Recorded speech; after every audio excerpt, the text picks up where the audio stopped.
Viðreisn og Samfylkingin og Pírata voru hérna í stjórn Orkuveitu Reykjavíkur. Þessi skilaboðin voru þessi því ég kom inn. Það er ekki réttlætanlegt að virkja meira. Þetta sagði Viðreisn, Samfylkingin og Píratar og þegar maður segir þeim frá þessu þá verða það fullkomlega brjáluð. En þetta er bara staðreyndir sem liggja fyrir og allir geta kynnt sér. Mistökin sem að við höfum gert, sem að kosta okkur kannski mikið, ekki eins og Evrópu, er það að menn verða að rækta tengslin við öflugasta ríki heims. Hvort telur þú að við ættum að snúa okkur frekar að Bandaríkjunum eða Evrópu? Bandaríkjunum. Og ef allir væri með hitaveitur eins og við, að þá væri engin loftslagsvandi. En með nýjan gjaldmiðil, hvað ert þú þar? Sko, ef við ætlum að taka nýjan gjaldmiðil, þá þurfum við bara að skilja hvað það þýðir. Og þetta myndum við taka dollar. Það bara segir sjálft. Gulli, hvað ertu? Góður. Nei, það ekki? Jú, sko. Skemmtilegasti parturinn. Er það? Já. Finnst þér það skemmtilegar heldur en að vera að stúsast í ráðuneytinu? Já. Þú veist ekki það mér finnst taliðilegt, sko. En það að kosningabarátta er bara, það er svona allt, sko. Það er bara keppnin. Og hitta fólk, reyna að ná í og ná til fólks með bæði útskýra hvað þú búin að gera og ekki síður og kannski mikilvægt hvað þú vilt gera. Taka þátt í kappræðum og svona debatum. Mér finnst þetta alveg svakalega gaman og svo náttúrulega gerir svo margt í kosningabaráttu. Það getur enginn sagt fyrir hvernig hún mun þróast. Nei, ertu þakkláttur fyrir það að internetið hafi ekki verið til þegar þú varst 24 ára? Ég veit það ekki. Come on. Já, ég hef nú alveg hugsað þegar við vorum að hugsa það var nú alveg án að vera ekki símanni til. Já, til að taka upp. Já. Jesus Christ, maður. Þetta verður mjög áhugaverð framtíð, sko. Líka bara, þú veist, ég held að bara það, þú veist, að skemmta og svona, þú veist, ekki að neina ágjöra því að vera það sé einhverja myndavélar, ef einhver myndavél þá var bara stór myndavél með flassi og ætlar að taka mynd á kaffibarnum eitthvað, ekki ég segi að gert eitthvað hræðilegt á kaffibarnum, en skilur Nei, það var ekki 4K kamerur hérna út allt. Nei, ég tala nú ekki enn yngri að því maður byrjaði nú snemmi í þessu þegar maður var hérna á útihátíðunum og hvað þetta var allt saman, skilur það var ágætt, það voru ekki myndavélar án þess að ég sé neitt að viðkenna þetta yfir eitthvað hræðilegt, en þið skilur hvað ég við. Ég skil nákvæmlega hvað átt við, sko. Ég eins og segi, sko. Maður hefur sagt, ég veit ekki hvað ég hef sagt og sagt ekki sagt, sko. Það er örugglega til einhver hryllingur. Það bara skiptir mig engu máli. Ég læt ekki kansala mér. Hérna. Gott. Gulli, sko. Senast ég var með Bjarna hérna, þá sagði ég við hann að hann myndi ekki segja við mig berum orðum hvort hann ætlaði formannan aftur eða ekki. En ég ætlaði að komast að því. Sem að ég og gerði. Ég komst að því að hann ætlaði að halda áfram ef að öllu óbreyttu. Og hér í dag ætlum við að gera það sama. Jæja. Þannig að fólk mun, þú ert ekki að vera að segja berum orðum, en fólk mun vita hvort þú ætlir í formannin eða ekki eftir þetta samtal. Sko, núna þegar þú hugsaðu tilbaka, þegar þú ert svo mikill íhaldsmaður, þú horfir til fortíðar. Þegar þú hugsaðu út í það, núna, Sjálfstæðisflokkurinn í kringu 13% sem er algjör skandall. Þegar þú heyrir orðin, hvað hefði nú gerst ef ég hefði verið formaður? Heldur að það hefði verið hærri, lægri eða það spila sama ef að þú hefði verið formaður Sjálfstæðisflokksins yfir þetta tímabil? Ég hefði þetta ekki búið mig fram nema ég teldi að ég gæti auki fylgi flokksins. Það segir sér sjálft. Og en að því að þú ætlar að eða tíma þínum í þetta þá get ég bara sagt að það eru 2 vikur í kosningar og það er mjög mikilvægt að við séum með augun á boltanum. Já, ég er alveg samanlega. Nei, sko, ég mun heldur ekkert eitthvað vera eitthvað að eyða tími í það, sko. Ég er bara þetta því, ég held að maður geti, svolítið skynja á hrynjandanum og og það hvernig þú munt koma til með að bera þig næsta klukkutíma eða svo, hvort að maður viti. Og því að, ég held að við séum ótrúlega flóknum aðstæðum, sérstaklega hvað var það orkumál og svo við finnum bara beint í það og ég held að við búum á þannig tímum, ég menna til dæmis bara það að í þessari umræðu núna fyrir kosningar að enginn sé með einhvers konar leikjafræði plan það hvernig við ætlum að takast á við það ef að Trump fyrir að setja mikið af þvingunum á innflutning og útflutning sem að við mun óumflýjanlega hafa áhrif á okkur, mun óumflýjanlega hafa mikil áhrif á Evrópu sem að síðan hefur áhrif á okkur. Ég held að verði ekki mikill húmor fyrir veikburða stjórnmálumönnum næstu árin og ég reyndar, ef ég á að vera alveg hreinskilinn, þá ger ég ráð fyrir því að næsta ríkisstjórn mun ekki koma til með að endast næsta heila kjörtímabil einfaldlega út af því að þær áskoranir sem liggja fyrir hendi, sérstaklega var það orkumál, eru það gríðarlegar að þetta er svolítið, mér er búin að finna svolítið skrítið að hlusta á suma þætti við erum með þetta skoða rosalega mikið eitthvað hvort að Þórdís hafi unni Jón Gunnarsson í kraganum og svo erum við með þetta hana nýja leynu upptökumál á Jóni og fleira sem við kannski komum inn á eftir. En svo við byrjum bara svona breiðu strókunum. Það eru svo stórar áskoranir fyrir hendi næsta árin. Sérstaklega varðar orku. Ég eins og segi, þú veist, ég held að verði engin húmor fyrir lélegu stjórnmálafólki á næstunni. Ég segi við alla, næst þegar verður kosið, það er ekki núna heldur næst. Þá held ég að fólk muni segja við verðum að fá reynslu. Og þú sér það er alveg sama hvernig það fer. Náttúrulega lykilatriði að við náum betra heldur, miklu betra heldur fáum í þessum skoðanakönnunum. Því alveg sama hvort við erum í stjórn eða stjórnarandstöðu, það verður krafa það fólk sem að segist ekki alltaf kjósa okkur núna og mun kannski ekki gera það á okkur. Krafan verður okkur. Í stjórnarandstöðu sem út sér komið vinstri stjórn sem er mjög líklegt, þá munum segja býtu ætlið þið ekki að standa ykkur í stjórnarandstöðunni. Og þá verður krafan okkur út af því fyrir hvað við stöndum. Og þá er nú betra að hafa fleiri á vettvangi heldur færri.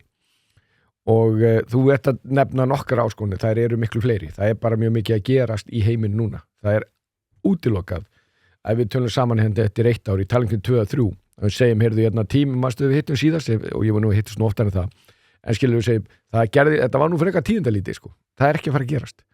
Ég hef reynsla Trump-stjórn, ég var utanríkisráðherra þegar við vorum þegar hann var á sínu fyrra kjörtímabili og það var aldrei betra sambandið milli Íslands og Bandaríkjanna heldur en á þeim tíma en það gerist ekki sjálfu sér, það var ekkert samband pólitískt samband, svo heiti getið áður en ég kom inn sem utanríkisráðherra og eitt af mínum helstu forgangsmálum var að styrkja tengsli við Bandaríkin. Mistökin sem að við höfum gert, sem að kosta okkur kannski jafn mikið, ekki eins og Evrópu, er það að menn verða að rækta tengslin við öflugasta ríki heims. Langstærsta, eða kannski ekki fjölmennasta lýðræðisríki, það eru svona innland, en Bandaríkin eru leiðtogar hins frjálsa heims. Og það sem þú ert að nefna núna, sem er auðvitað stærsta ágefnið, það sem að snýra að alþjóða viðskiptum, því að það var nú Reagan og Thatcher sem að byggunum til alþjóða viðskiptastofnun, það har alltaf verið Bandaríkjamenn og eða Bretar sem hafa haft forgöngu fríverslu í heiminum. Við Íslendingar, við værum ekki með lífskjör ef við erum ekki aðgang á öðrum mörkum. Við erum ekki við þarna síðast í skoða, þá held ég beitum 1 milljón tonna af fiski, við erum ekki fara að borða sjálf, það er bara ekki nokkulega að komast yfir það. Við þurfum að aðganga á honum fyrir erlendamarkaði, við erum með iðnað, ekki bara álið heldur, bara margskonar iðnað. Og auðvitað líka okkar hagur af því að ferðamaðurinn komist hingað. Og það skiptir líka máli að þú hafi aðgang að hugverkunum til annarra landa. Af því að við erum 400.000, lífskjör okkar, sumt þurfum við að flytja inn ókomna tíð, höfum alltaf flytt inn, þurfum að halda því áfram. Og það er hagur okkar og mjög mikið af því sem við flytjum út byggir að stóru hluta á því að það sé flutt inn líka. Þannig að skiptir máli fyrir útlindur að aðföngin séu sem frjálsust inn á íslenska markaðin. Og þetta er alveg sérstakt verkefni. Það er það að tryggja hagsmuni okkar gagnvart Bandaríkjunum og það er stórt og mikið verkefni. Þegar ég kom að þá hef ekki komið hérna bandarísku ráðamaður í áratugi, ég held að Lyndon B. Johnson hafi verið síðasti varaforseti sem kom áður en að Pence kom. Og það var áður en ég fættist sem að Lyndon B. Johnson var hérna. Ég man ekki hvort George Bush eldri kom við eða eitthvað slíkt, en það var allavega mjög stutt. En það kom hérna Mike Pence, Mike Pompeo, mjög mikið öldungadeilda þingmönnum, við gerðum margvíslega samninga við Bandaríkin, fjárfesting Bandaríkjana hér á Íslandi stórjókst í kjölfarið.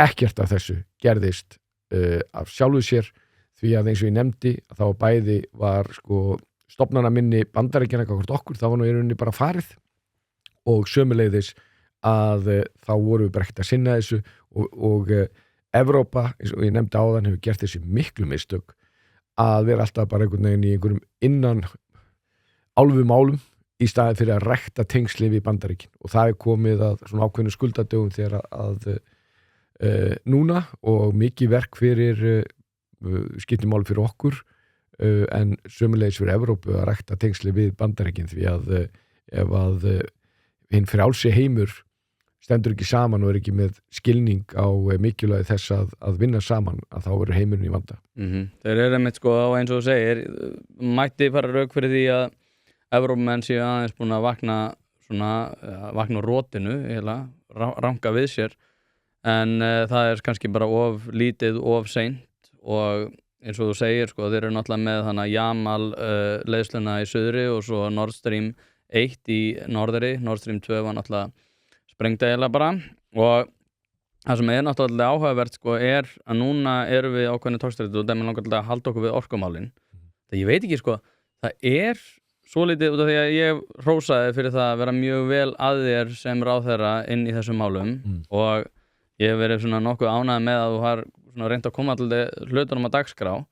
Þú hefur náttúrulega sætt ákveðnum svona, hvað ég var að segja, takmörkunum, bæði gagnvart hópum sem hafa hagsmuna að gæta, hópum sem hafa ekki hagsmuna að gæta en segjast hafa hagsmunum að gæta og fleira þar fram til götunum. En núna stöndum við frammi fyrir því að Trump að fara að auka oljuframleiðslu, drill baby drill eins og hann segir sjálfur, Þýskaland að kveikja á kólanámum og fleira því líkt. Hér erum við að rífast hvort að við eigum að leyfa einhvers konar virkjanir eftir 15 ára og hvort að það sé yfir höfuð eðlilegt að virkjanir séu í einhvers konar ferli í 20 ár. Sko það að vísu búið, það svolítið skrítið að það mjög erfitt að koma staðrendum að þessu. Ég meina að þetta næstasta ár í ár, næstasta ár í sögu Landsvirkjunar. Þú veist, þetta nú, kistan löngu rofin. Það hérna, við erum að þeir buðu út og að vinna að bæði Hvammsvirkjun og Búrfellslundi.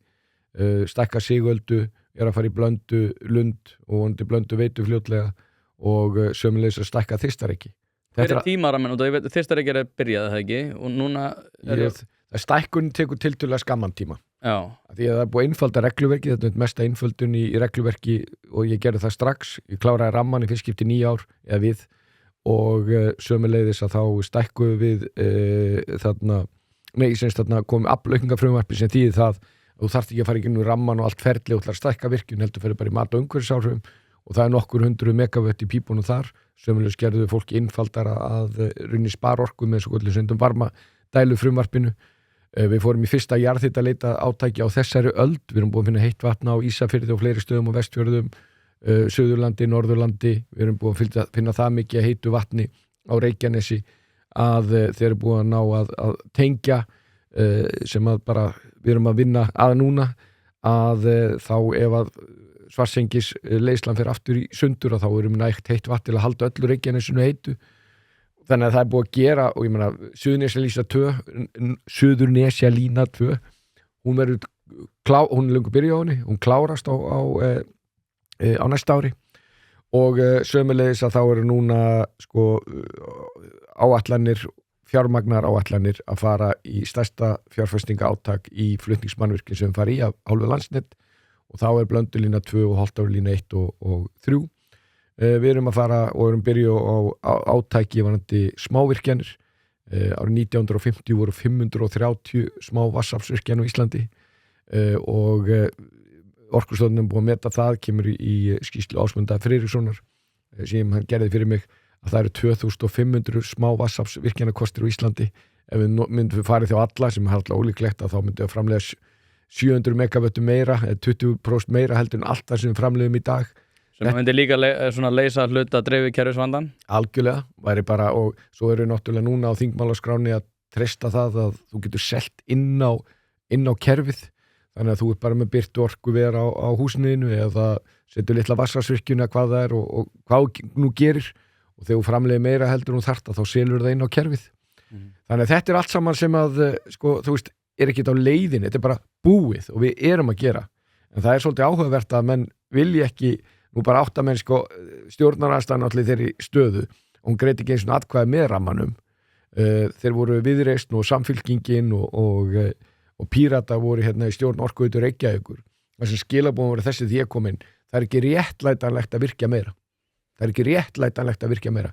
Þetta sagði Viðreisn, Samfylkingin og Píratar og þegar maður segir þeim frá þessu þá verða það fullkomlega brjáluð. En þetta er bara staðreyndir sem liggja fyrir og allir geta kynnt sér.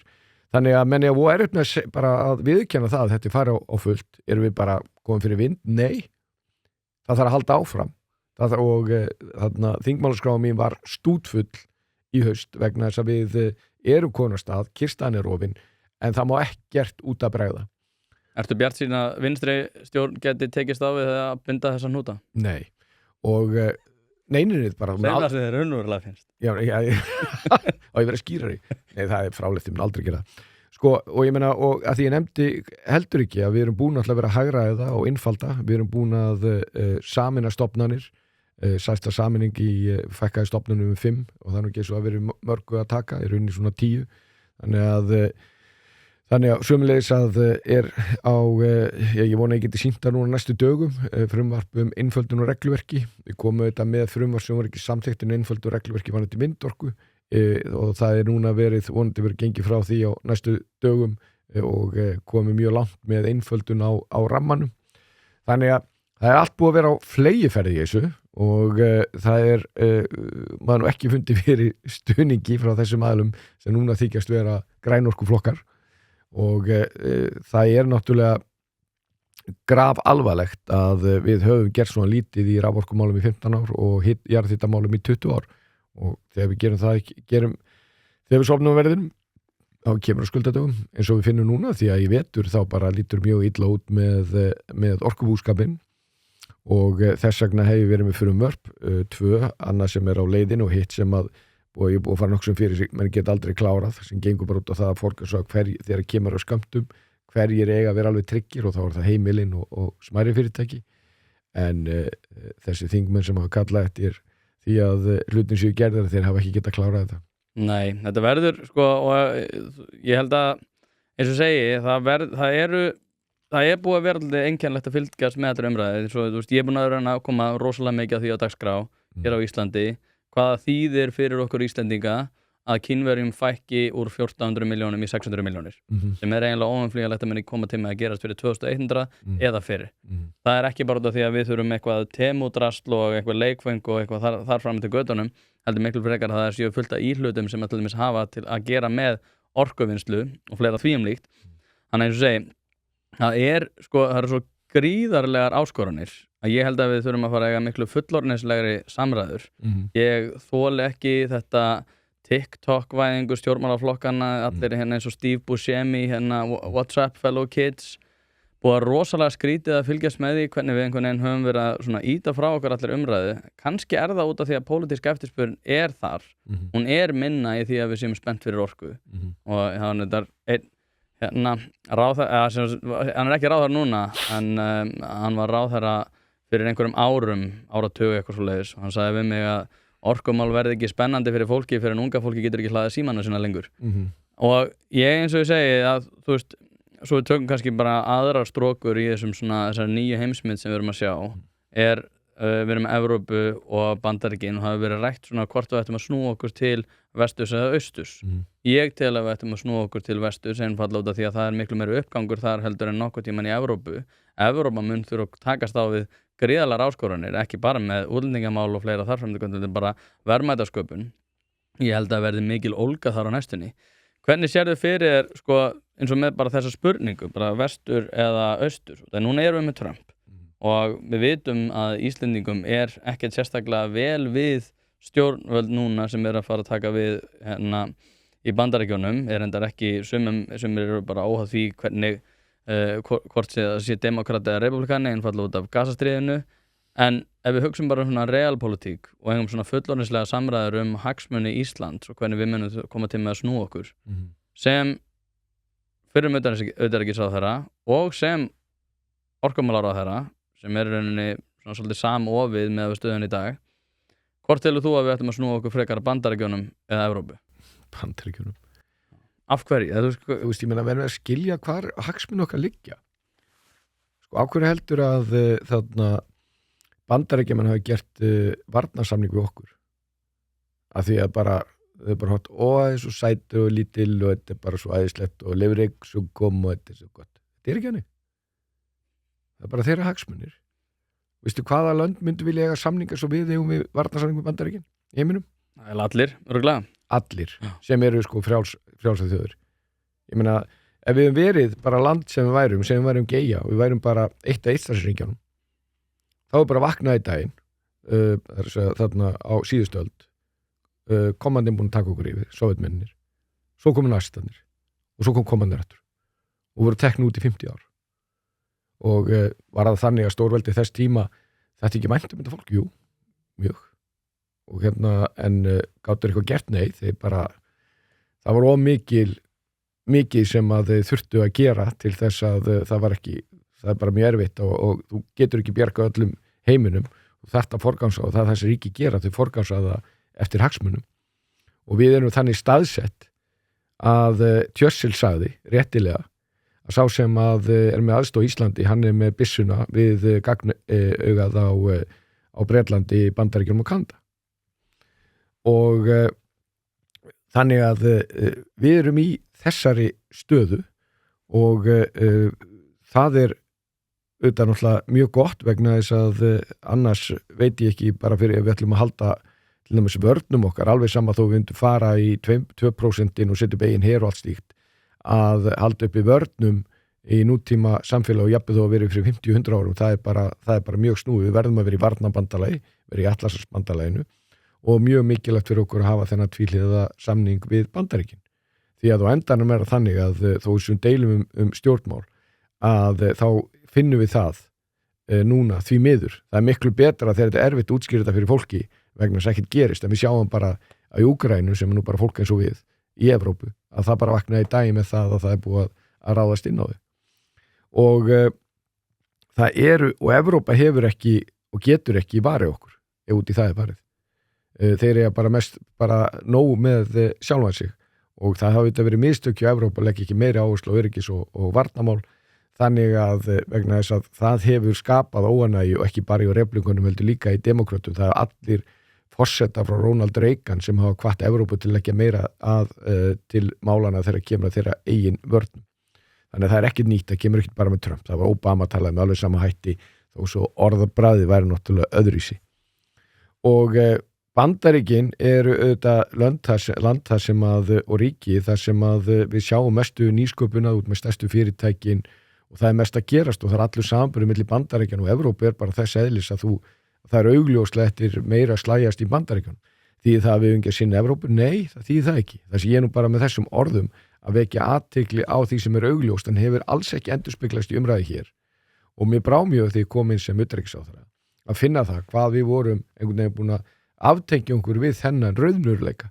Ég er mjög ánægður að ég náði að breyta því á þeim tíma sem ég var og þetta er eilíða verkefni. Mér langar að skjóta inn hérna, sko, þetta er mjög mikill softball til þín og ég gerir mér alveg grein fyrir því en ég verð samt að sko, segja eitt að ég var ekkert hrifinn af Evrópusambandinu, ég var oftast svona hrifinn af síðasta ræðumanni fyrir svona, hvað var að segja, 4, 5, 6 árum, sérstaklega fyrir COVID og ég hef alltaf verið hrifinn af því að taka upp nýjan gjaldmiðil, ég er endar ennþá hrifinn af því en í sambandi við Evrópusambandið, núna mælist Viðreisn töluvert stærri en þið, kringum 19% í nýjustu skoðanakönnun maskinu, jafnvel næstu jafn stór og Samfylkingin, sko, ég er að reyna að lesa svolítið í það, át af því að ég er eiginlega sammála öllu því sem þú ert að segja, maður er búin að lesa á Bloomberg og fleiri stöðum það bara svona hvernig þróunin er í Evrópu, hvað þýðir það, ég menna Ítalía, risastórt veldi flutninga, það er bara hrörna gríðarlega mikið, það er ekki mikið eins og það var, Þýskaland var iðnaðarveldi fyrir ekki svo löngu, þeir eru bara komnir í stórkostlega vandræði með orku og fleira þar fram til götunum. Frakkland er líka í vondri stöðu, Portugal og önnur lönd eru búin að taka aðeins til hjá sér og eru að taka til í sérstaklega svona reglufargæninu sem að Evrópusambandið í heild virðist ekkert vera svakalega hrifið af, við sjáum bara í Van der Leyen vill helst bara taka fyrir heilbrigða umfjöllun og að banna fólki að segja það sem því finnst út af því að það er einhvers konar hattursáræði, upplýsingaóræði, hvað sem þau vilja kalla sem er náttúrulega upplýsingaóræði þangað til að reyna stundum rétt. Af hverju tekst fólki núna í dag með þessu stöðu út að mér finnst þetta í rauninni vera öfugt, mér finnst Evrópusambandið hafa verið sko vinsæll á Íslandi eftir því sem að verður ófýsilegri kostur. Ég skal segja ákveðið er fyrsta skoðanakönnun sem ég man eftir, það er alveg ótrúlega langt síðan. Það var 80% landsmanna fylgjandi gangi í Evrópusambandið. Svo næsta spurning, veistu hvað Evrópusambandið er og 90% vissið ekki. Og þetta er svona, þetta er bara, og þetta er ekkert einsdæmi á Íslandi, það kom oft svona skoðanakannir. Þegar umræðan dettur niður, þá fyrir fylgið upp. ef umræðan væri á fullu eins og hún ætti að vera Evrópusambandi, þá væri Viðreisn og Samfylking ekki þessum hæðum. Þau munu, Viðreisn var bara stofnað til að gangi Evrópusambandi. Og hvað gerðir í þessu 1 ári ríkisstjórn með okkur? Þessi svo kallar hægri flokkur sem þessu að ég held að allir sé að sjá það nú alls ekki. Þau lögðu áherslu á eitt mál, jafnlaunavottun sem við kallað láglaunavottun. Það er búið að taka þetta út sko, þetta er ekki að skila neinu sko. En þeir eru að láglaunavottun því að halda niður kjörum kvenna á Landspítalanum. Kostar alveg gríðarlega fjármuni, ótrúlegt reglugerða þarna fargan og skilar engu. Sko mér hefur alltaf fundist, ég búin að tala Evrópusambandi í áratugi. Ég bara mætti svona frekar opinn, bara ungum maður, þá er bara kringu 20 í þetta samstarf og ég var í stjórnum í Evrópu og alþjóðasamtökum sem vorum í þá ungir sjálfstæðismenn. Og ég fari á námskeið hjá kristilegum demókrötum Evrópusambandið eða stofnunum sem fjármagnað kristilegum demókrötum sem náttúrulega mjög Evrópusinnaðir. Og síðan hef ég verið í EFTA-nefndinni mjög lengi, utanríkisráðherra. Ég bara I've been around þegar kemur að þessu málum. Og fólk áttar sig enga veginn á því hvað þetta þýðir. Og þú nefnir hér að Trump sé óvísall á Íslandi. Það skiptir bara engum máli, okkur kemur ekkit við hvað þeir kjósa sko. Og þeim kemur ekkit við hvað við kjósum. Og ef við skildum að því að við bara tölum það skilur. Maður les aðalega ensku, maður getur kannski Norðurlandamálin og eitthvað rafli þýsku skilur. En við fylgjumst bara með enskri umfjöllun. Ef að það væri ef við myndum skilja tungumálin í Evrópu, hvað sem að Þýskaland eða Belgía og Holland eða ég tala lönd sem eru fjær frá okkur, þá myndum við segja að við varum mjög ósátt við mjög mikið af þessum forystumönnum sem þarna eru. Og fólk trúir ekki, fólk heldur svona, og það er svo mynd sem dregin af fjölmiðlum að Evrópa og Evrópusambandi sé eitthvað svona eins og Norðurlöndin sko. Það er ekki þannig. Norðurlöndi, við erum mjög margt sameiginlegt með Norðurlöndum og það er rauninni svona okkar fjölskylda. Erum við sammála með öllu? Nei, þetta er í rauninni þannig að við eigum mjög margt sameiginlegt þar. En Evrópa er á allt öðrum stað og þar segja menn forystumenn í pólitík hluti eins og við hneykslumst á hvað Trump segir og það þykir ekkert fréttnæmt að þeir segi það. Já, ég veit, sko, og eins og segi, ég hérna, en með nýja gjaldmiðil, hvað þú þar? Sko, ef við ætlum að taka nýjan gjaldmiðil, þá þurfum bara að skilja hvað það þýðir og þetta myndum við taka dollar. Það bara segir sjálft, ég meina, gallin við að hafa íslenska gjaldmiðil, stærsti gallin er þessi, að ef við ætlum að fá erlenda fjárfestingu, þá er bara, hvað eru með íslenska krónu, ok, það er svolítið flækjustig. Það er líka eins komið flækjustig að þegar þú ert að bara kaupa þér inn sem sagt að nú með fyrirtæki svona gjald með þarna bara fyrirkomlega það sem verið að borga og annað slíkt þá er erfitt að hanna það stundu fyrir þarna íslensku krónuna. Það er bara kostnaður og slíka hluti. En það myndi þýða það ef við tækjum dollar. Því ef við tökum ekki upp evrunum að fara í Evrópusambandið. Það gefum okkur að jafnvel þó við getum tekið upp evru bara, þú veist, bara innir á sér. Svona að þá verðum við að horfast í augu það, þá mun atvinnuleysi aukast. Það er bara, og þá væntanlega helst meðal ungs fólks. Þannig að því að sveiflunar á Íslandi, hvort sem okkur líka betur verið, við erum miklu fjölbreyttar atvinnulíf heldur en verið hefur. Það er engi með eins sveiflu og við. Dæmi, það er samt sem að sko, ég fór til Írlands fyrir mjög löngu síðan, það var Sólveig Pétursdóttir forseti þingsins, fórum opinbera heimsókn þangað og þeir hættu það sá miðill sem kannski var næst þeim og efnahagslega næstum að breska og en þeir fóru í evruna og svo heldur allir ræðum hvað verið geggja að vera í evrunni og svo settist maður niður með svona og þá sögðu þessi, evran er að drepa okkur sko. Þýskaland er náttúrulega líka svo lágt út af sameiningunni og vextinu þar lendi svo lágir og það er allt á flegi fyrir það við höfum enga stjórn á þessu. Í kjölfari kom síðan þarna írska hrunið því að þeir höfðu enga stjórn á þessu og það sem gerist á Íslandi þegar að gefur á bátinn og þá gefur gjaldmiðillinn eftir. Það kemur oft fram í einhverju verðbólgu og það var innflutta vörur dýrar og svo framvegis. En atvinnustigið helst allavega þrátt fyrir þetta. En ef að það gerist ekki, þá gefur eitthvað annað eftir og það verður atvinnustigið. Og ég hef verið á Íslandi þegar það var atvinnuleysi, ekki eins og í Evrópusambandinu, en mikið atvinnuleysi á íslenska mælikvarða. Við þolum það mjög illa. Og því að það er ekki þannig í heiminum, það er engin töfralaust til. Og menn þurfa þá bara að hafa viðurkenna hvaða þýðir að taka annað gjaldmiðil og gangast við því og gera þá áætlanir til þess að lágmarka þann skaða en ég held eins og að það yrði mjög erfitt. Ég sko, út af því að Sjálfstæðisflokknum gengur ekki vel þá var ég að velta fyrir mér sko, út af því að ég tel bara að, eins og segi það er mikið til eitthvað mjög, það verður bara þungbært að stjórna næstunni ég öfunda ekki þann sem verður í ríkisstjórn að stýra þessu út af því að það eru áskoranir á svo ótrúlega mörgum vettvöngum Sjálfstæðisflokknum tekst ekki að sannfæra fólk að þeir séu bestir til þess að taka við og að halda áfram að hlaupa með keflið hvað finnst þér svona Sjálfstæðisflokkurinn þurfa að gera til að sannfæra fólk það að að þið séu best til þess fallnir að sjá þetta áfram Hvort alveg saman þá undir ná góðum árangur í kosningunum þá þurfum við að gera ákveðna hluti við verðum að færa okkur nær rótunum já og hvað þýðir það? Það þýðir það að við þurfum til dæmis að ná miklu nánari tengslum við litla og miðalstóra atvinnurekendur. Það er eitt dæmi. Það er líka margar aðra stéttir sem við mist tengslin í og þetta þarf ekki alltaf vera sjálfstæðir atvinnurekendur eða fólk sem í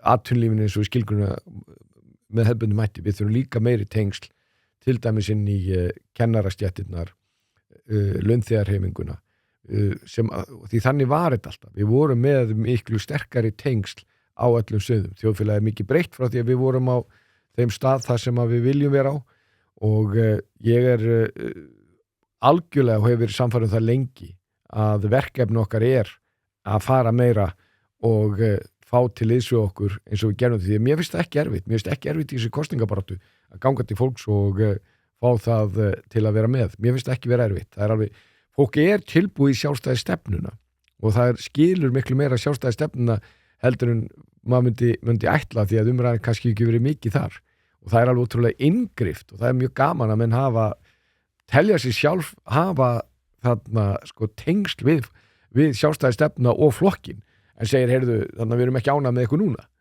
og verkefni okkar núna er bara að á næstu 2 vikum það er að sjá til þess að það verði fólk á vettvangi á Alþingi Íslendinga sem er bara í sjálfstæðisflokknum því að eftirlíkingarnar með fullri vinningu hvað sem heitir miðflokkurinn eða viðreisn eða hvað þetta er ekki sjálfstæðisflokkurinn og þeim að segja, þú veist, ef þú gengur á þá er það ekki eins og að halda því fram sko og því að ef það skamma okkur fyrir eitthvað, skamma okkur fyrir eins og stundum gert einhvern veginn að þeir eru búin að stjórna svo mikið, já, sjá hver Ísland er, sjá hvað við vorum.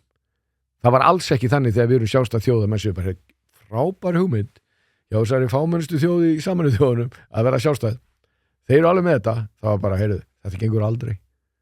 Og það er búið að vera sko lífsgæða þróunin hjá okkur, hefur náttúrulega verið alveg ótrúleg og það gerist ekki að sjálfu sér því að þegar þú tekur ranga ákvörðun í stjórnlandsins þá getur átt miklar afleiðingar í för með sér og bara til dæmis að því að þú byrjaðir að tala grænorkuna það að við sjálfstæðismennum átt forgangum það að nýta græna endurnýjanlega íslenska orku það er eitt besta sem að ákvörðun sem hefur verið tekin á Íslandi og orkusjóðakar Íslinga er svo merkileg og það er ekki bara jarðhitavæðingin við vorum einir í heiminum sem vorum að setja hér hitaveitu og vorum með stærstu hitaveitu í heimi þessi fámenna þjóð mjög lengi þangað til að við fórum með þá tækni annars stað því það er að setja hitaveitur víðsvegar heiminn og ef allir væri með hitaveitur eins og við að þá væri engin loftslagsvandi en það er líka það sem menn búin að gleyma að ég nefndi á við vorum með 530 smá vatnsaflsvirkjanir árið 1950 sama tíma og við vorum byggja 11 stöð hér var Bjarni frá Hólmi, veistu hver það var? Nei. Ég veit það í lengin, ég er að segja frá því hann er Hólmurinn rétt við Kirkjubæðaklustur sára fátækur, þarna alþýðumaður ómenntaður, velgiftur valgjör og konunars þarna þýddi bóku dönsku hvernig að búið til virkjanir Bjarni frá Hólmi dó langt fyrir aldur fram hann bjóð til 100 virkjanir og ein þeirra er ennþá í gangi er búin að knýja húsið hérna í Svínadal, tryggjaða hús og öllu því tilherir með einhverju þarna pínu uppstöðulóni sem hún valla sérð og þetta var allt saman gert úr efni sem var fundið úr skipsræðunum sem að strönduð á sandinum og við vorum á sama tíma búið til 11 stöðum bestu mögulegu tekni og þekkingu og fjármunum. Þannig að þetta er ótrúlega merkileg saga. Það er ótrúlegt að forfeður okkar hafi stigið þessu þarna skref og en við erum svakalega heppin að það gerist en við þurfum að halda átt af að þetta er eilíða verkefni að horfa fram á veginn og taka réttar ákvarðanir. Þú nefndi græn orkuna í byrjun, það er grunnurinn að þessu og hérna það er náttúrulega, við erum í miklu betri stöðu að því að við erum búin að fara í orkuskipti 1 og 2, rafvæðinguna og hitaveituvæðinguna, nú erum við orkuskipti 3 og þegar við erum búin að því þá erum við bara þarna, þá erum við orku sjálfstæð og í alveg gríðarlega góðum málum og það er mjög raunhæft að við getum verið orku sjálfstæð þjóð. Að segja hvað ég held að vandinn sé með að segja upphaflegu spurninguna. Ég held að vandinn sé að við erum eins og ofdegraður táningur sem er alltaf ofarlega á Maslow píramítanum þar sem við höfum aðgengið að kulnun eins og okkur listir. Við getum bara farið til teneferðir í langtíma veikindi og það er ekkert sem enginn sem spyr neitt né kóng né prest. Við erum bara í opinber starf þar sem við erum að berjast fyrir því að hafa 32 klukkustundir vinnuviku þar sem að stytting vinnuvikuna var náttúrulega ömurleg hugmynd sem að við vorum búin að ljúga því að sjálfum okkur að það myndi ekki hafa að koma til með að hafa nein áhrif á hagkerfið.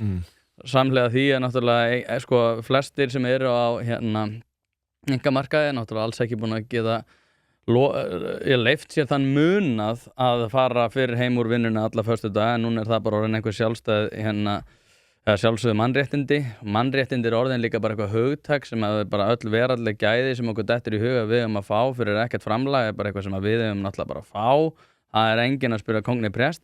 Ég held að verði bara ekkert ég held að bara lífskjörnum þurfa að verða verri til þess að við vöknum aðeins upp úr þessu út af því að það er búið að verða stórkostli, við erum eitthvað að pæli því hvort einhver kleipi rassinn á einhverjum árið 1992 eða eitthvað þannig og núna er hann kannski framboðið og það er alveg hræðilegt á meðan það eins og segi, það er stríð í Evrópu og stríð fyrir botnið Miðjarðarhafs, Trump er núna orðinn forseti í Bandaríkjunum með þeim svona afleiðingum sem að það kann að hafa. Evrópa er í mjög vondum málum, við erum hérna á einhverju Disney-eyju þar sem við bara leyfum okkur allir eiga að fá allt upp í hendunar og enginn þarf að vinna fyrir neinu og ég held að fólk sé bara ekkert spennt fyrir þessu málflutningi það að elja, dugnaður og vinnusemi sé eitthvað sem fólk þarf að sína af sér til þess að fá þann munað sem að þau telja vera sjálfsögð mannréttindi.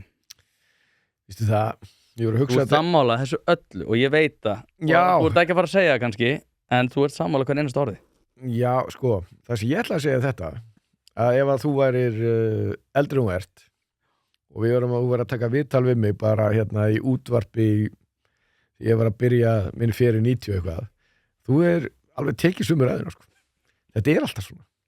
Mér finnst vart vera orðið miklu jákvæðara. Mér finnst fólk vilja og mér finnst eftirspunnandi og talið hreitna út. Mér finnst það gott af því að þetta var tíma að þetta þurfti alltaf að vera svo ofsalega í mikilli bómull. Já, passa upp á að móðgigin líka. Já, og mér finnst það vera lagast og ég ætla að segja eina sögu sem gerir mig. Ég bara kannski fáránlega bjarsýnna. Ég bara þannig eðlisfæri og ég held að þessi geta ná árangri nema að þú sért með einhverja sýn og það sé gaman og þú ætlar að stefna því í helst góður í stemmingu, þó að sé erfitt og oft erfitt að þarna ég var á Hrafnistu með Dilja og Mist þarna og við vorum með kostingafund á Hrafnistu er staður sem ég komið mjög oft á alveg þannig gott dæmi einkaframtíð í heilbrigðisþjónustunni þar sem haldi vel utan fólkið og ég hef aldrei lent í svona þau bara vildu kostingafund það var bara ræða stólunum og svo bara ræða og þannig að fólk sem eðlilega eldra sko og það var bara að segja, heyrðu, byrju, hvað getur að gera með henni ríkisrekstur?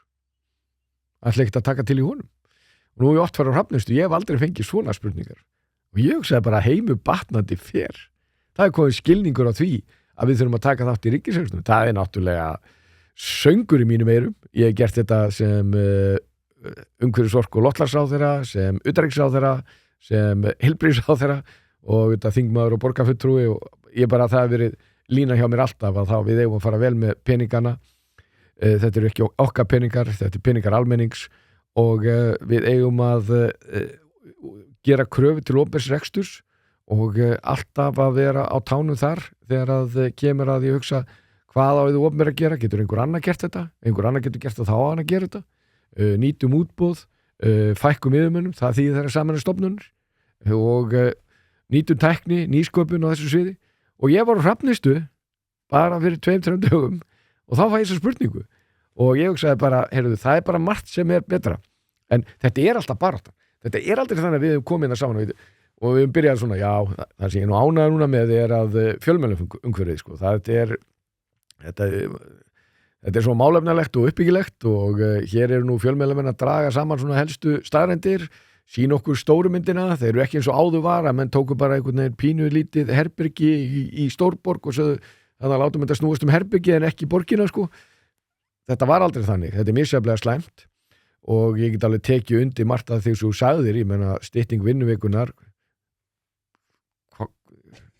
þú veist bara á allt í einu koðan bara einhvern veginn bara poppað upp og varða veruleika og augljóslega ekki búin að hugsa það í gegn og en ég finnst það sem áður þarna að ég nefndi jafnlaunavottunina þú veist, ok, ég var ríkisstjórn með sömdum að gera þetta var hræðilegt men til hvers?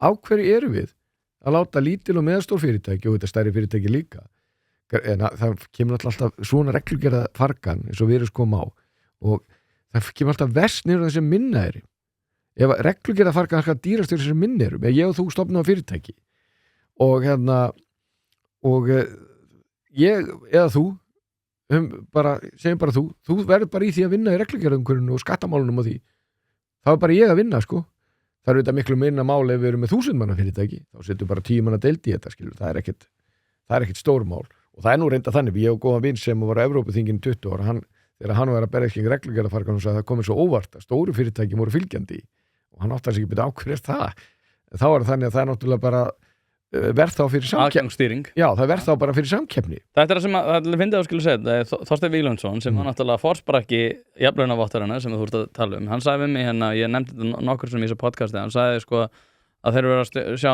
stórt byggingafyrirtæki og hann sagði það er ekkert mál fyrir okkur að fá að taka inn allt þetta regluverka fargang út af því að ég er með 3-4 lögfræðingar sem er bara skilja þetta og kunna þetta og vita hvað þeir eru að fara að gera við þetta og meðan litlir byggingaraðilar eru aldrei að fara að skilja þetta þeir eru bara ekki með mannskap í þetta og ef þeir þurfa að nota mannskap í þetta þá mun það náttúrulega bara leggjast ofan á þá þjónustu eða vöru sem þeir eru að veita og það er þetta sem að sko, og það er eitt í þessu út af því að þú ert náttúrulega orkumála og loftslagsráðherra það er eitt sem að fólk hefur kvartað mikið yfir og það er svona skýrslugerðir í kringu loftslagsmál og fleira þar fram til göttunum núna náttúrulega er fólk að gera sig grein fyrir því að þetta hefur margt til verið einhver brandara við sem einhvern veginn að skila einhverjum skýrslum með langreinustu orkuna Kína er ekkert að spá í þessu þeir eru með sementframleiðslu á 3 árum sem er jafnaði við all Bandaríkin og alla Evrópu á 3 árum og við einhvern veginn erum hérna að slá okkur á bakið og skólafernunar og passa allt í lagi meðan Kína og Indland er ekkert að spá í þessu ég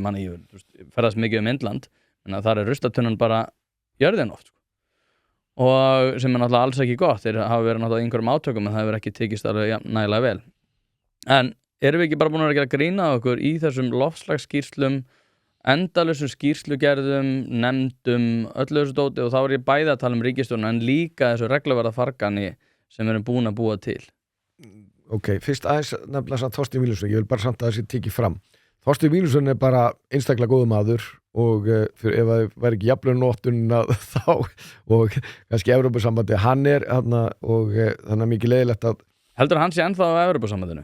Ég von ekki, en Þorsteinn Víglundsson ég bara ber mikla virðingu fyrir honum bæði sem stjórnmálamann og einstakling svo það sé alveg sagt og svo sem þessum vinum mínum í mörgum og kannski flestum en látum það líka með hluta sko, hvað eru stærstu loftslagsaðgerðirnar okkar, langstærstu? Það er græna orkan Já. Töpuðum við á því? Nei, alls ekki en það var eitthvað skýrslugerðin, það var þetta við fórum að gera hlutina Já, við gerum hluti sem enginn gerði áður og ég menna þegar við vorum með slagorðið kjósum hitaveituna í Sjálfstæðismenn í kostingunum hvort það var 36 eða 38 á hverju vorum með slagorðið kjósum hitaveituna Það er gasið var hitt Já, hinni vildi fara í gasið og halda sig úr kóli og það var alveg notað sama skilu, hvað er að gera hérna, það er hvergi annars að gert í heiminum og bara, þú veist, allar þessar úrtölu sko við gerðum það En þú getur ekki sagt að skýrslurnar séu nauðsynlega forsenda verið því að við Nei, það er, í öllu þessu þá náttúrulega skýrsla og skýrsla er ekki að sama skilur og aðgerra áætlun núna er fyrst getið unnin eins og gert á Norðurlöndunum þá sestnum við aðtölinu og reyna að finna á leiðir til að gera það bestum hætti. Útgangspunktun í aðgerra áætlun er einföldur regluverks og meiri græn orka.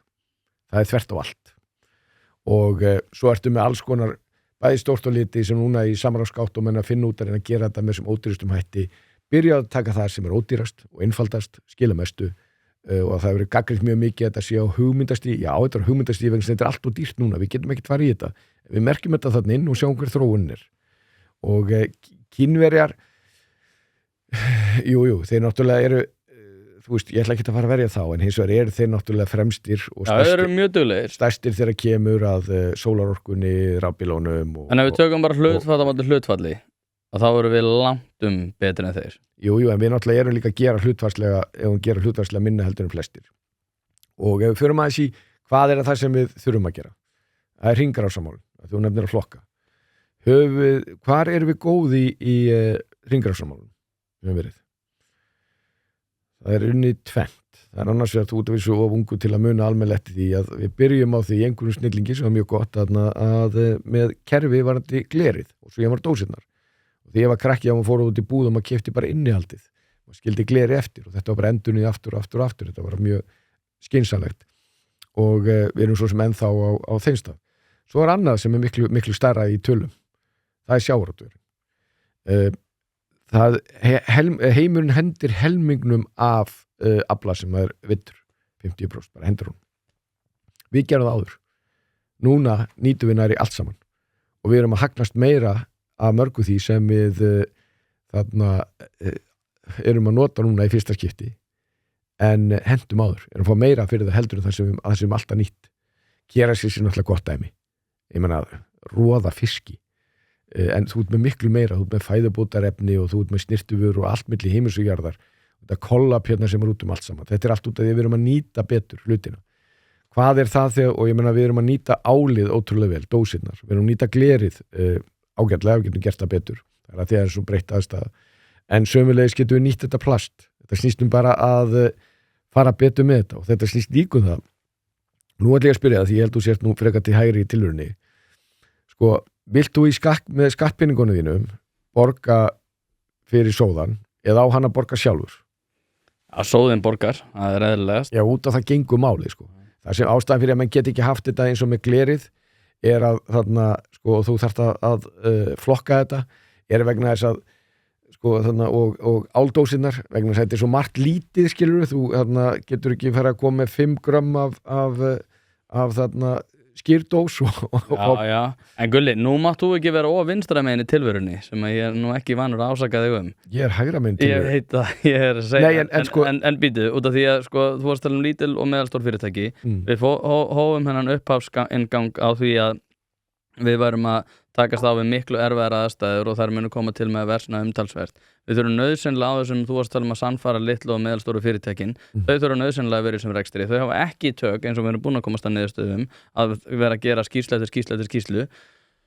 Þetta, sko, leiðir mann að þeirra niðurstöðu að við getum ekki verið að sliga þessi litlu fyrirtæki. Þú segir að sóðin eiga að borga, já ok, en getum við endalaust verið í því að vera að setja auknar álögur á þessa litlu og meðalstóru aðila þegar að þeir, eins og þú segir, þeir eru kannski sóðin en aftur á móti eru þeir miklu sem erum vexti. Þurfum við ekki frekar að vera að takast á þessa stóru aðila sem hafa getu og bolmagn til þess að vera í þessum skýrslugerðum og að vera að minnka hjá sér og skipta út orku og eitthvað fleira þannig fram. Eigum náttúrulega ekki að vera í skýrslu. Ástæðan fyrir að við erum að setjast niður með atvinnulífinu er að finna lausnir sem kalli ekki á pappírsvinnu heldur bara framkvæmd og lítil og meðalstór fyrirtæki eru líka þau fyrirtæki sem eru til dæmis að endurvinna hluti sko það sem gerist við þetta, það er ekki þannig segjum bara, ég tæki bara ákvörðun á morgun ég getur þetta ekki gert, segjum bara, hættum þessu bara þegar kemur að þarna úrganginu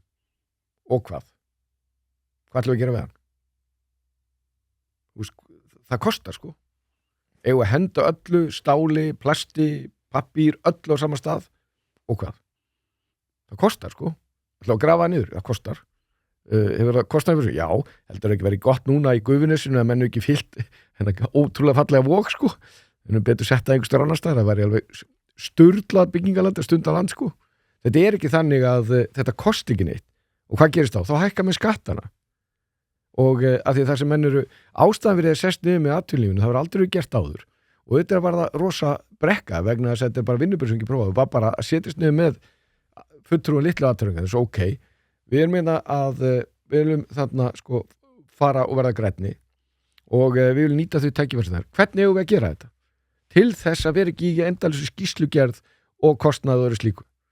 Því að, og það er engi fyrirtæki, og talaðu fyrirtæki, ég hef aldrei heitt fyrirtæki sem er sett metna í málum, og það er alveg, þú veist, þeirra þurftu undirbúa og hugsa upp á nýtt, eins og menn gerir í öllum fyrirtækjum.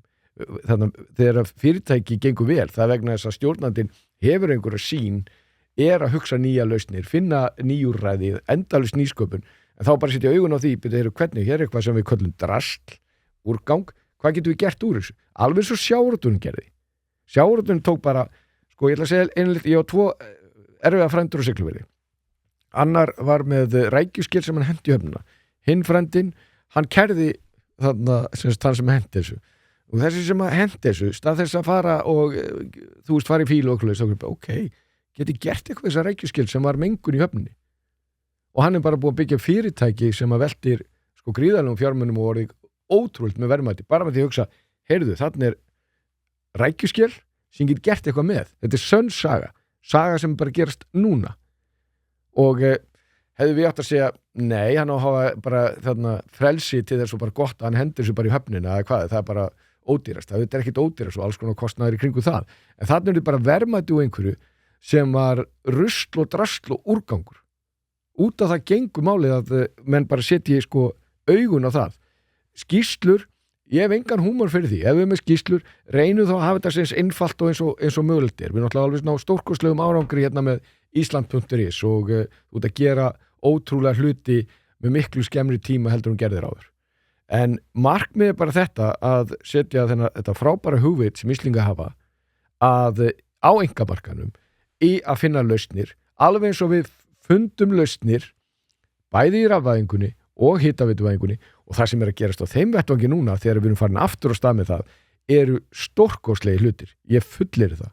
Þannig að þetta er ekki vinstri, þetta er algjörlega hægri. Já. Og það er algjörlega hægri að segja, heyrðu, ef þú ætlar að sóða, ekkert mál, borgaðu þá.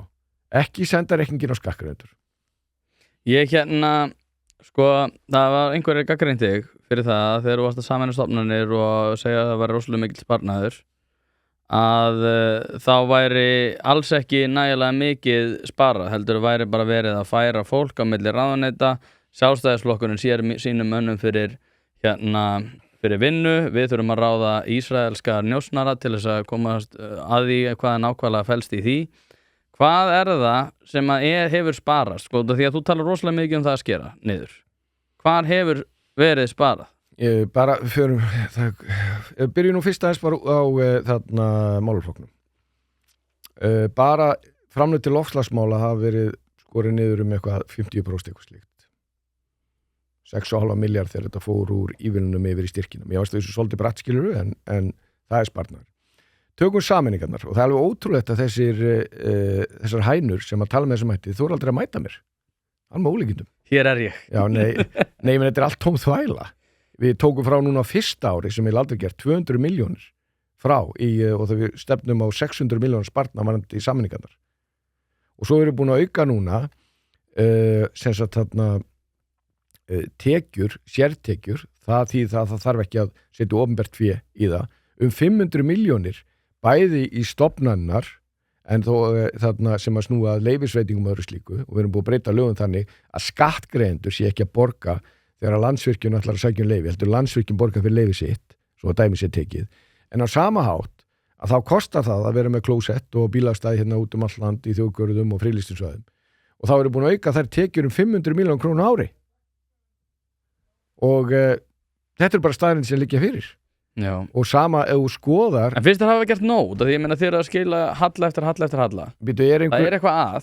er einhver í samkeppni við þessu, veistu eitthvað annar ráðandi sem er gert sambarlegt eða? Nei, en hvað er þá með hinn? Ég meina sko þetta því að ég var með Lilju hennar fyrir 2 dögum og hún sagði við mig sem er endar, ég gæti ekki rakið á ofið henni eða ég var ekki með tölunum fyrir fram mig, en hún sagði að það var hvað er svona með þeim minnst hennar ráðaniti.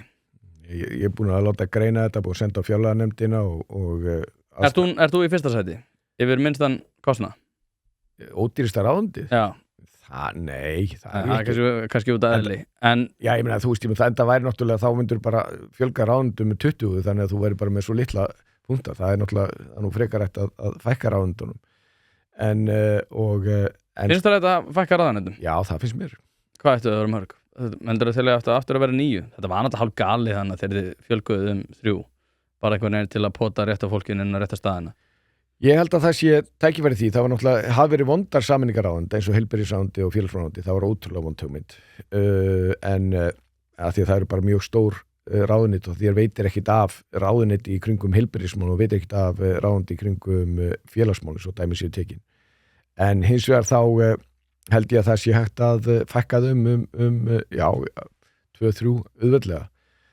En hins vegar þá þarf, og ég er komin okkur sem myndi gagnsæðismódeli því á sama tíma og ég let Ríkiskaup, hún Sara Lind hérna, forstjóri Ríkiskaupa sem að hefur staðið sig gríðarlega vel, að ég samdi við hana þegar hún var yfir þeirri stofnun að taka út bæði stofnannar og ráðunitið með innkaupin í huga, hvar við getum spara og gert meiri hagkvæmni og síðan hefur þetta haft smitáhrif af því að við byrjum á þessu og þetta gekk einstaklega vel og þá koma aðrir og eftir. Það er bara mjög gott, ég er með ánægður að vera í fórustu þar.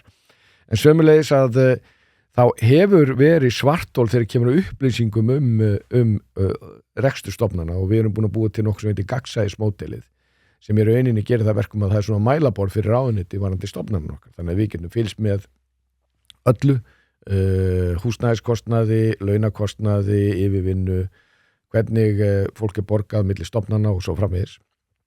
Þetta er grunnurinn að því að þú getur náð árangri í rekstri. Þannig að við erum búin að vera bara að vinna þessum málum alveg frá því að við komum inn og munum halda áfram þangað til við förum út og árangurinn er ótvíræður og þegar menn sína aukningu til umhverfismála þá eru menn ekki að taka því að það eru ekkert aukist þetta hefðbundin umhverfismál.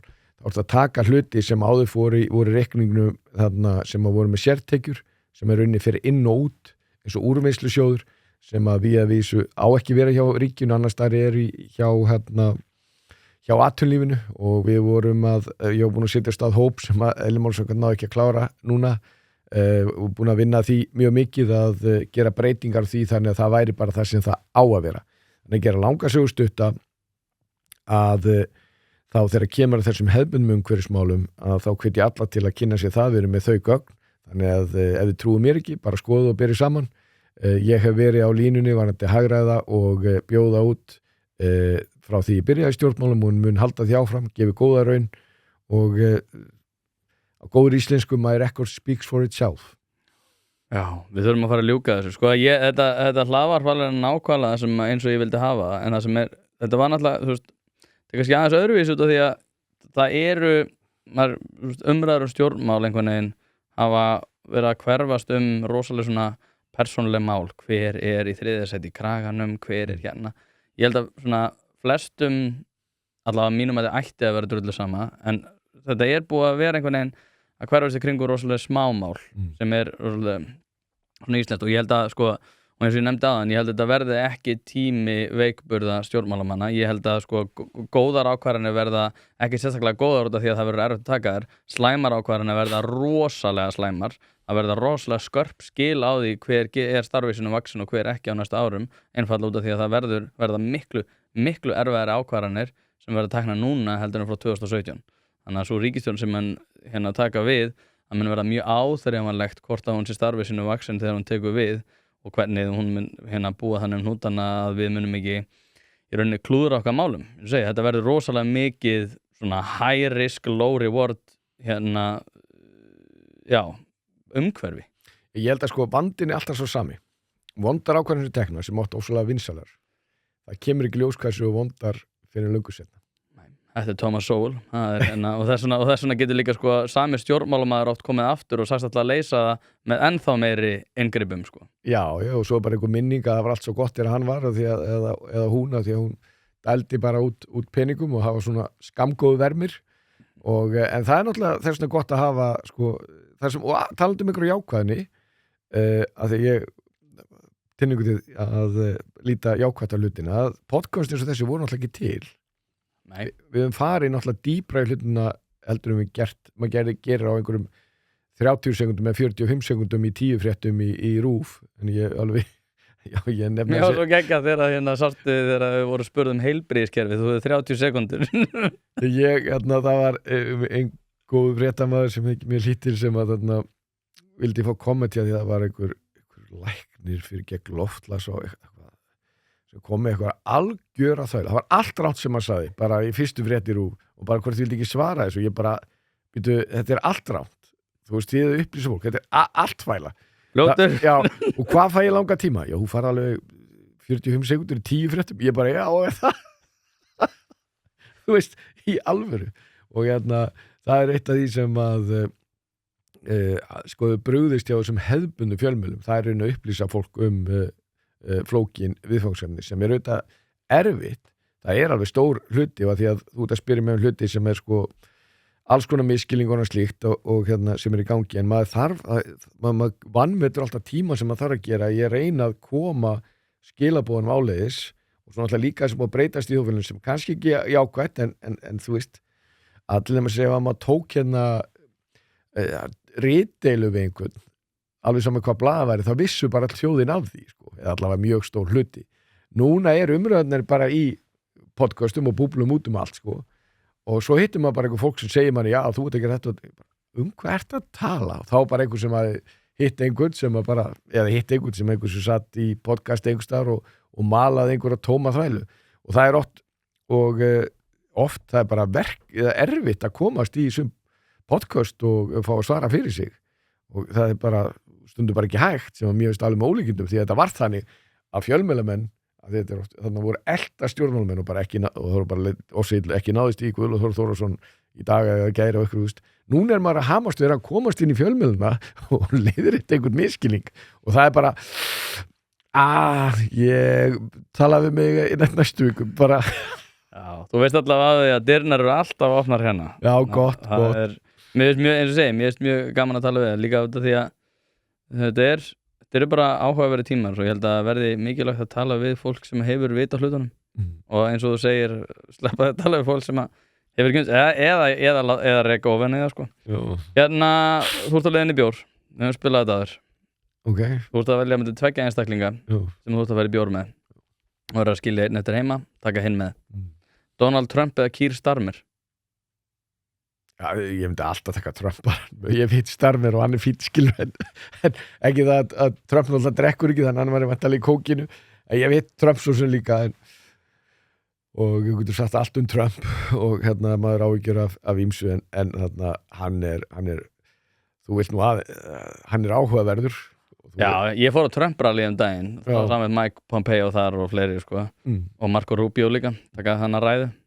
Það er rosalega upplifun sko, þetta er líka sko að maður skildi aðeins meiri svona þessa kvöldstemmingu í kringum hann út af því að það er rosalega auðvelt að berast með straumnum í stemminguna sko út af því að hann er rosalega karakter sko, hann fyllir alveg herbyggið augljóslega sko, hann er mjög áhugavert að fylgjast með og verður náttúrulega áhugavert að fylgjast með hann núna Já, ég upplifði það nú alveg á NATO-fundum sko og Pompeo kynntist Jón bara vel sko og Hvernig er hann?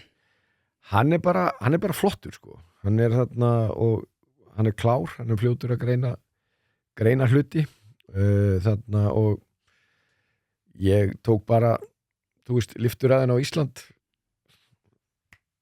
og hann bara Var seldur? Já, hann sagði við mig sko að ég held að þarna bara sagt sjá núna ekki löng þarna sagði við mig þarna þetta var bara við vorum svona 2 í tekið með mig og móti með full honor hérna í Washington og og hann segir bara, ég er búin að fóra yfir þetta mikil Íslands og samskiptin þannig að ég vil koma til Íslands og ég bara, já, bara algjörlega bara Gist heima á mér. Já, bara hvernig þú vilt koma og 3 vikur seinna er hann kominn Já. og það eru allir þarna, alla myndavél hérna í hörpunni þegar ég tek á mótunum gekk hann, bent á mig og sagði, you didn't believe me when I told you I want to come to Iceland. Það er þetta mjög fyndið. Það var mjög gott. Hann er búin að skera af sig líka, sko. Hann var eins og tannstöngull hann að Já, hann var náttúrulega, hann var ekki alveg fara í ermi eða eitthvað. Já, ég kann ekki segja frá því. Bjarni eða Þorgerður? Bjarni. Gunnar Smári eða Erdogan? Já, ég er sko langt frá því að vera hrifin af Erdogan sem stjórnmálum. Ég skal alveg viðurkenna að mér finnst það forvitnilegt að tala við hann. Gunnar Smári getur bara verið skemmtilegur sko, bara mjög skemmtilegur. Þannig að sko, ég held að sé auðveldar fyrir mig að retta því, þannig ég myndi vilja stúturinn Erdogan sko. Kristrún eða Sigmundur Davíð? Ég myndi fara með Sigmundi. Aha. Já, Sigmundur, ekki það ég svo sem ekki sömur einslu á Kristrúnu en Sigmundur er bara hann er mjög skemmtilegur og góður í stundu. Okay. Þórhildur Sunna eða Jóhann Páll? Jóhann Páll. Snorri Másson eða Inga Sæland?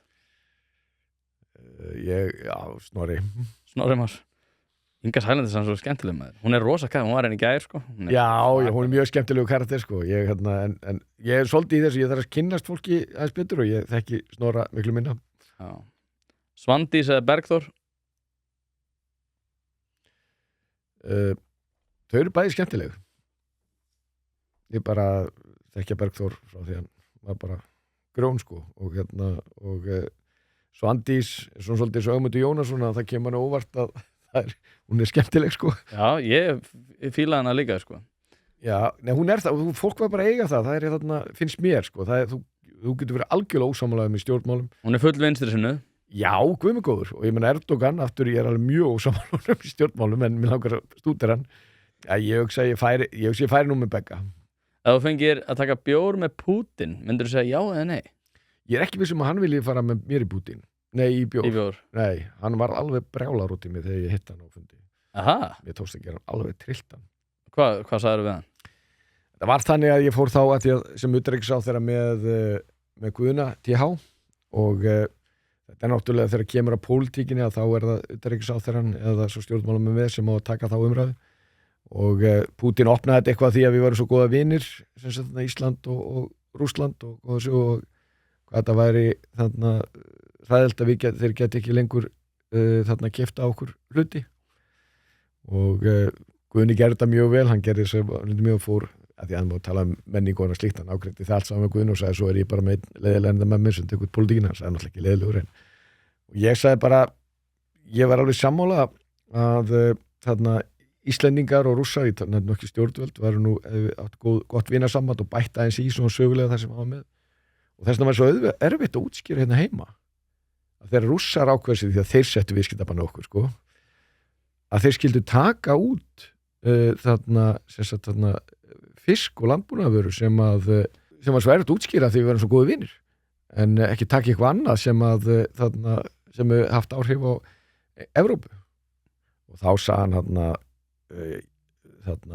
nei, það er við vorum að gera þetta sko til að refsa Evrópu og þá kom ég aftur inn sem maður má alls ekki gera nei, ef að þú hefur gert það þá eru þetta ekki bílana eða einhver iðnaðarvörur skilur, það eru bara við sem erum fiskinn og það maðurinn við hliðina á mér sig segur, hann búin að klípa svo fast í hendina á mér sko að ég fengi öðrulega marbletti þá ég fengi hann og þetta endaði þannig og Lavrov sem ég átti mikið samskipti við, hann gekk allt og horfði svona á klukkun á sér og svo fór Putin úr skónum sem var bara reimaði skóna og fór úr þeim sko sem að víst einhver skilaboð í Rússlandi að þú eigi bara grjóthalda kjafti eða eitthvað þaðan að verra sko. Þannig að þetta var svona... Hvað ætlaði hann í þig?